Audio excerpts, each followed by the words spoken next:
Let us welcome again our school principal, Danilo V. Salvo.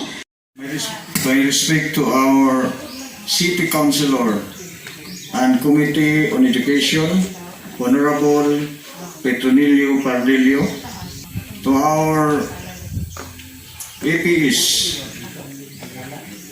Dr. Roberto Dichos, sir, to our very own district supervisor, Dr. Irene Rondes, and our barangay captain, Ma'am Jasmine Batis, together with the opinions of our APS from the division personnel, our barangay officials, general PT officers, teachers, good morning. I am proud to present to you our accomplishment report during the school year 2020-2021. Francisca P. Legaspi Memorial School with school ID of 128158. During the 3-year enrollment and attendance, we have 185 in school year 2018 to 2019. So, ni-decrease siya o 1% sa 2019-2020. So, nag-increase siya in 6% during this school year 2020-2021. New 3 year enrollment and attendance by grade level based on SA4 ALS.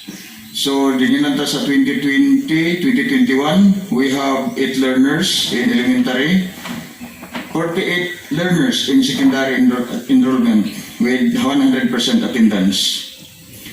Status of learning modules by grade level.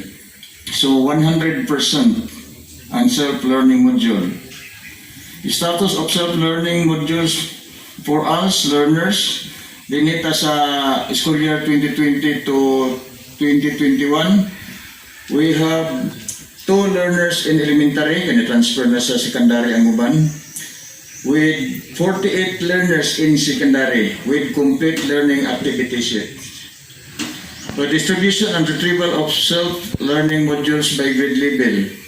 Ang nakasubmit sa modules on time, 177, ang delayed 16 learners, a total of 193. Delivery learning modalities per grade level, first and second quarter. Ang modalities sa Francisca P. Legaspi Memorial School is only modular distance learning, wala tayo online.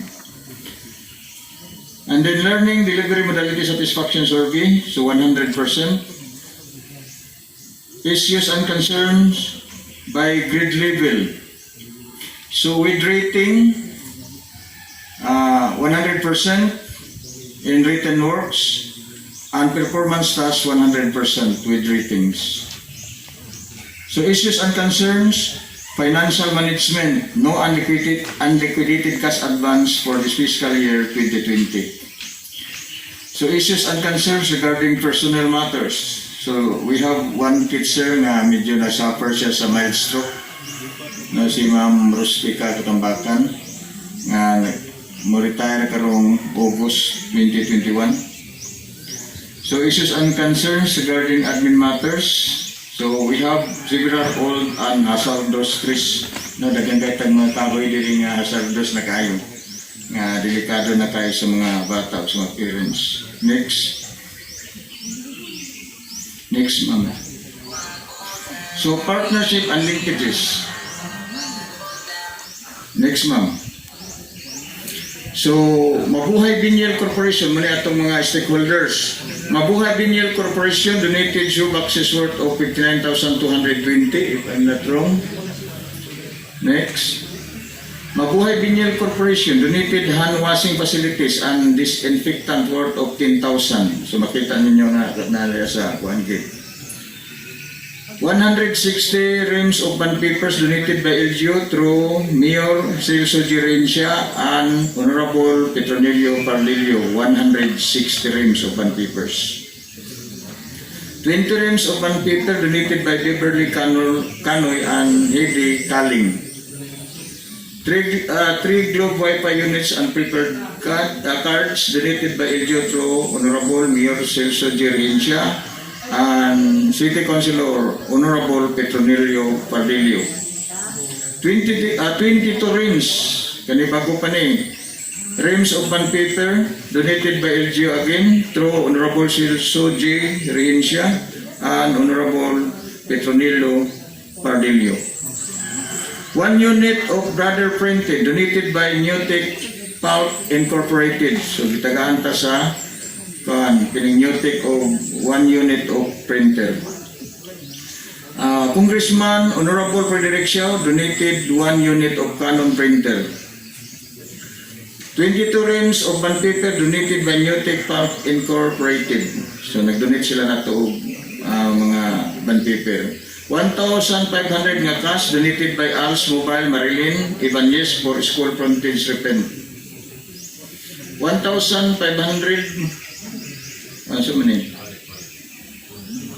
accomplishment and award. Okay, so many siya. 2 classroom building donated by LGU through Mayor Celso G and City Councilor Honorable Petronilio Pardillo. Mauni si kuan ha kagawad si Councilor Honorable Petronilio Pardillo na nagisa tumatubang dagan sila na donate sa ato diri nga eskwelahan. 60-meter school perimeter fence donated by Barangay Council of Ditukalan worth of 200,000. Gikan ni nila ni Kapitan Jasmine Patis and the city, the Barangay Council.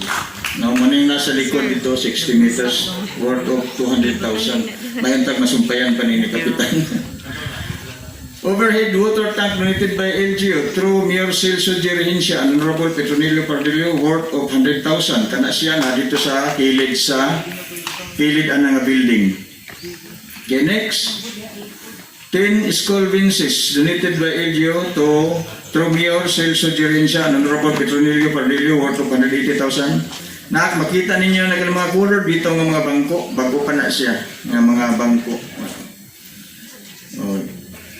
School signage and advertisement holders worth of 6,000. Next, awards received through the full support of our stakeholders. So we received Brigada Eskwela 2020 Division Level Base Implementer. So naka-lista sa whole Iligan City sa small schools category. Munang trophy nga gihatag sa division office kay division wide man siya nga award sa Brigada Eskwela 2020 Base Implementing School. So thank you so much to all our stakeholders.